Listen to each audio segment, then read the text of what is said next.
In this installment, we're going to be going over Sunday Night Football Showdown slate on DraftKings between the Miami Dolphins and the Los Angeles Chargers. Let's get into it.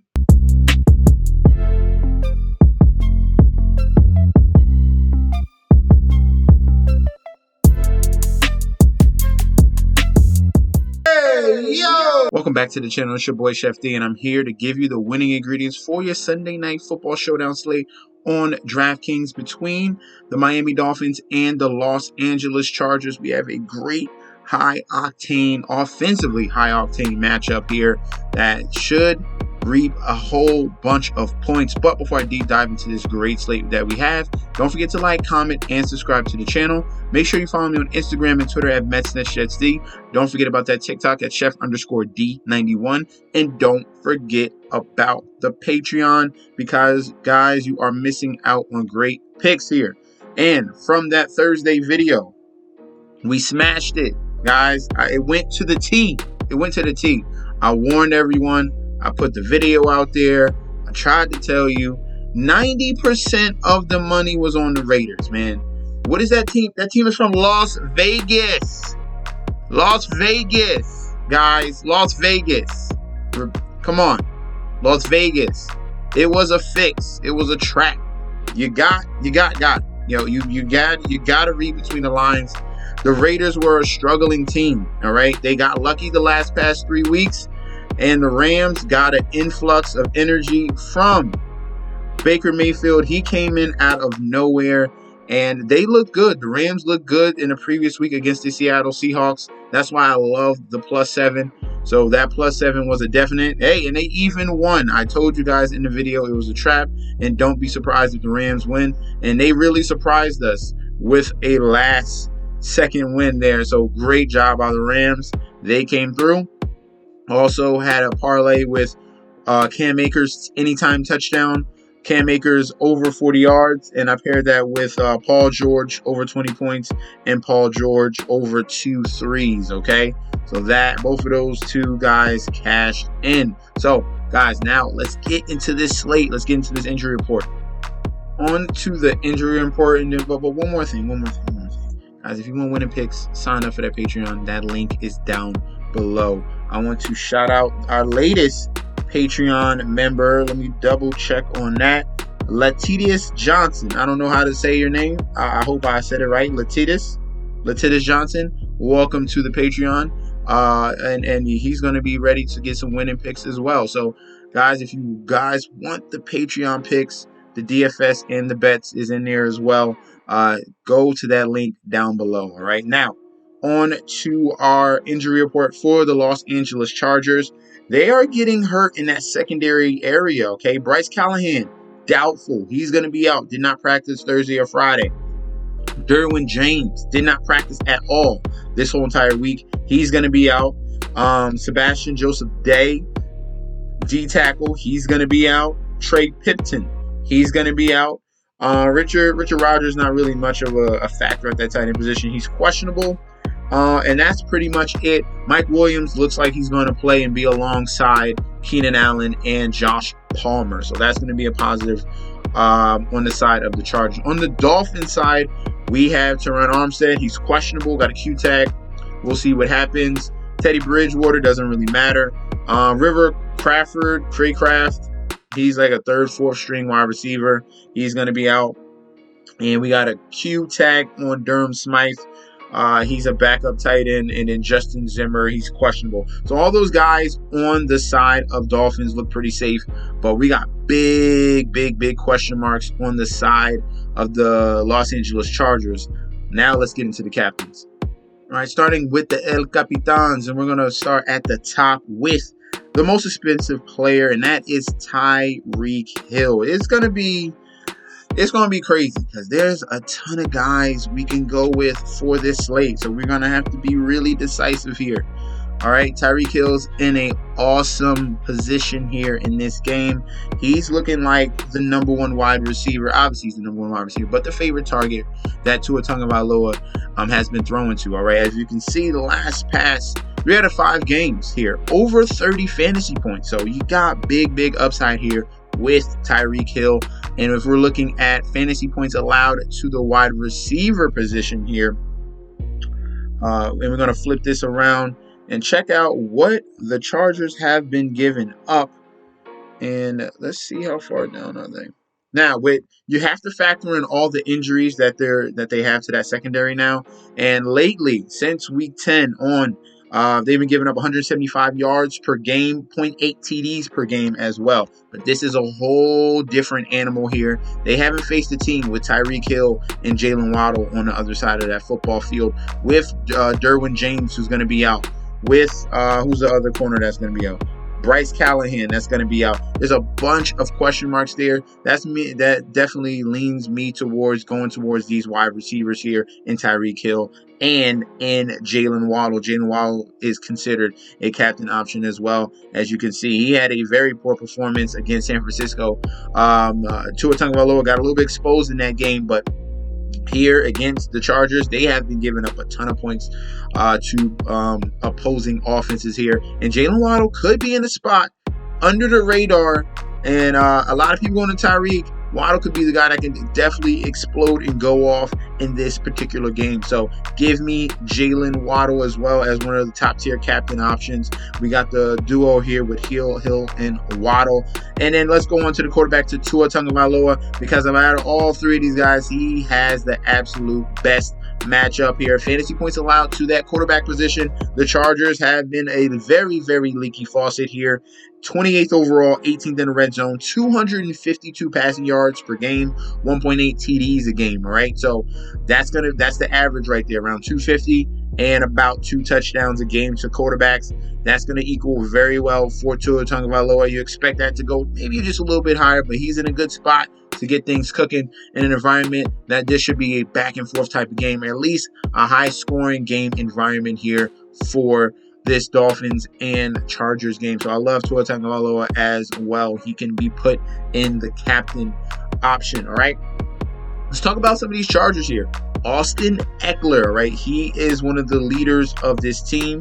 And he got a little bit toned down here in the receiving department. We was getting more of the 7, 8, 9, 10 range from Austin Ekeler, like we saw in that game against Arizona. Against the Raiders, only 10. Wasn't very efficient, 3.5 yards a carry in that game, and only had 5 receptions, 67 yards. But that was a positive sign there. You got 50 plus yards from your running back. That is a very good sight to see.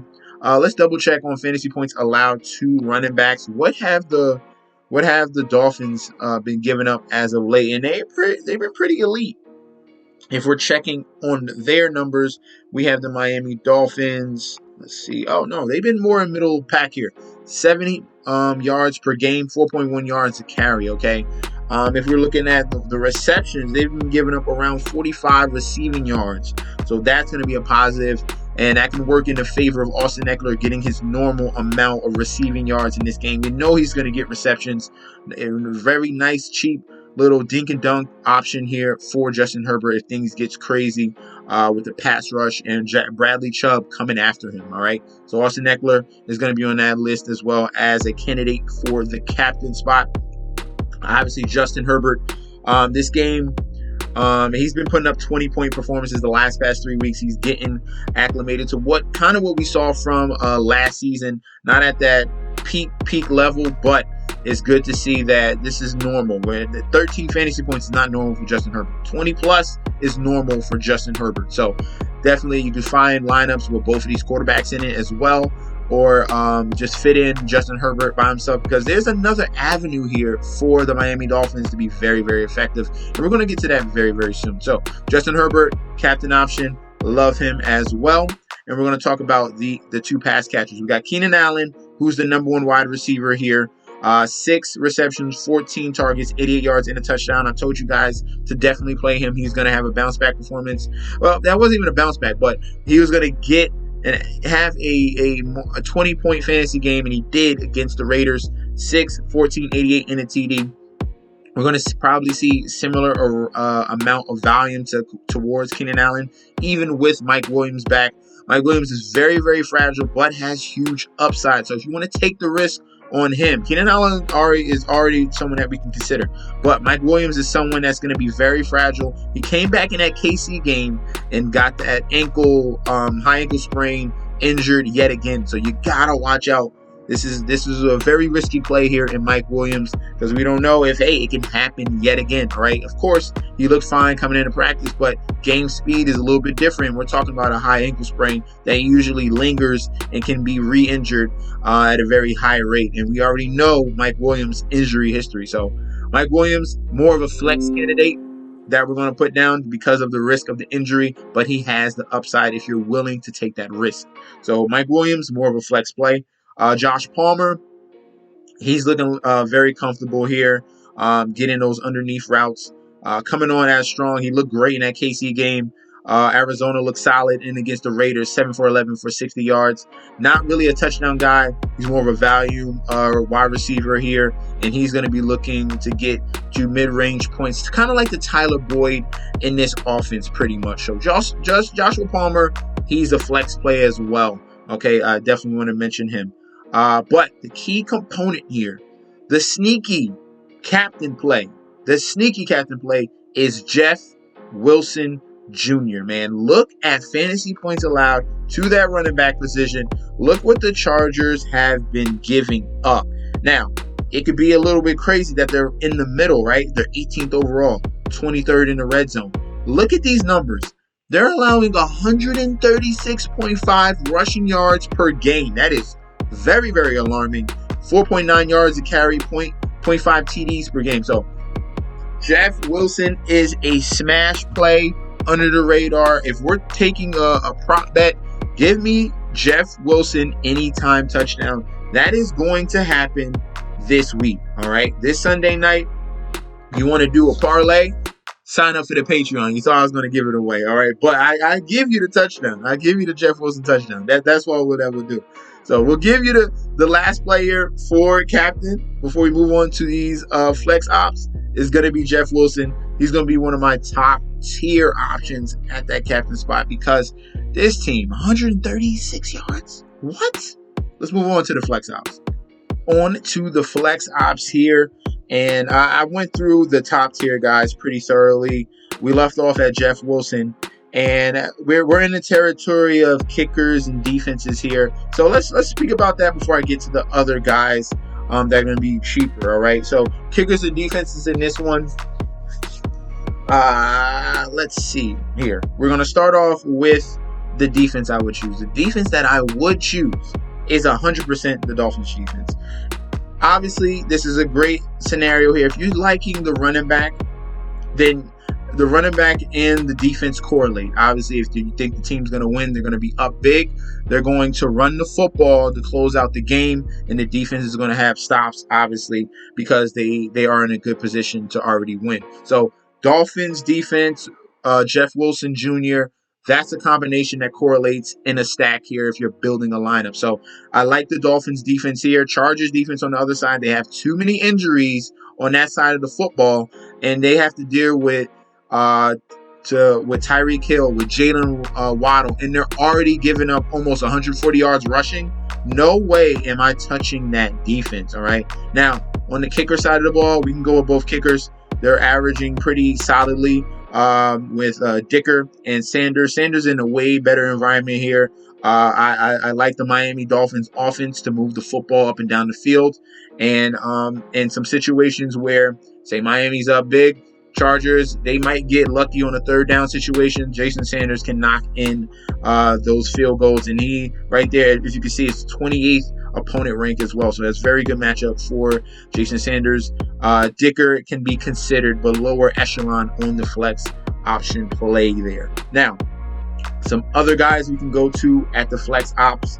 Raheem Mostert is the backup running back here.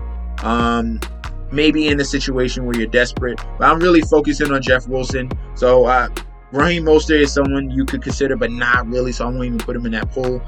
Joshua Kelly is the number 2 running back in this offense. Some goal-to-goal situations, they might bring him in, but I might stay away from him as well. I want him at a more cheaper price other than $5,400 in salary. Gerald Everett can be considered with all the attention to the wide receivers. This is a very good matchup here. If we're looking at fantasy points allowed to tight ends, this is another spot that the LA Chargers struggle at, right? I'm going to flip this around. These Chargers are 27th overall, 16th in the red zone, allowing 58.8 receiving yards a game to the tight end position, 0.8 TDs as well. So Gerald Everett looking good as well. He was 5 for 6 for 80 last week. That's a positive sign. He got 4 catches the week before. Now with more attention on Mike Williams, Keenan Allen, Joshua Palmer, he flies under the radar, and in a very good matchup here against the Chargers, Gerald Everett could smash at his current salary. So we're going to definitely throw him in the pool. Definitely focus in on the pool, right? I'm mentioning some guys just so you can have a thought, but the guys that are definites are going to be in this section over here, all right? DeAndre Carter is more of an afterthought. He's going to be the 5th option now in this offense. Trent Sherfield, he's the number 3 wide receiver in this offense because of the injuries, and River Craycraft is going to be out. If you're desperate, you could. If you're looking at another option on Miami side, that's going to be Mike Gesicki. All right, so excuse me. That LA Chargers defense, that goes towards Mike Gesicki. I apologize about that. On the other side of the ball, if we're looking at Miami's defense against tight ends here, they are not too far behind. They have been poor as well. 5 receptions a game, 48.3 yards receiving, and 0.7 TDs a game. So we can play both tight ends in this showdown slate on Sunday. So Mike Gesicki is more of a love, all right? Because I showed you how they struggled against tight ends. And then Gerald Everett is also an option as well, okay? I looked at the wrong defense before, but both tight ends can be played, all right? So let's clear this out, and let's see if we can fit some more cheaper plays down below. We're looking at Myles Gaskins, no. Alec Ingle, no. That's how far that will go. So the cheapest guy that I would go in our lineup builds will be Mike Gesicki here. Well, or technically Dolphins defense. That's the cheapest that we'll go, and that's at 5,100. Anyone below that gets risky, and you. This is the tough part because it's so expensive. Is there someone that could fly under the radar? And the guys I would consider would be it would be weird, like a second string tight end you could consider, or a 3rd or 4th wide receiver. And then guys like that would be Trent Sherfield, or it would be DeAndre Carter. Guys that cheap. That's how far I would go. So we'll leave it at that. Let's see. Smythe. I don't think we will go. These guys haven't been even factored in. All right, so that's what we'll go with. Let's go with the locked in 3 guys for each and every lineups. Number 1 option. Our number 1 option for each and every one of our lineups is going to be Jeff Wilson. Those numbers were way too stark to not play him. He's coming off a bad game. This is a perfect matchup for him. Number 2, if I'm choosing someone on the other side of that football for the Chargers, give me Keenan Allen, okay? Keenan Allen is the number 1 wide receiver for the Los Angeles Chargers. He's going to get double-digit targets. We want to soak all that up. And number 3, the number 3 guy, we're going with Jalen Waddle, okay? Waddle, Wilson, Allen. Waddle coming off a poor performance against the San Francisco 49ers. This is his college buddy from Alabama. Everyone's going to be on Tyreek Hill. Jalen Waddle is in a perfect spot to bounce back against this poor secondary. They're going to try to focus on a Hill. Waddle comes through in the middle, and he can have a big, huge game on Sunday Night Football. I love Jalen Waddle. I love this 3 that we can focus on and find some cheaper options elsewhere, all right? Throw in the Dolphins defense. That's a cheap option. Throw in the kicker. That's another cheap option, okay? So thank you guys for tuning in. Don't forget to like, comment, and subscribe to the channel. Make sure you follow me on Instagram and Twitter at MessengerJustD, and I'll be back with another video very soon, all right? Peace out, guys.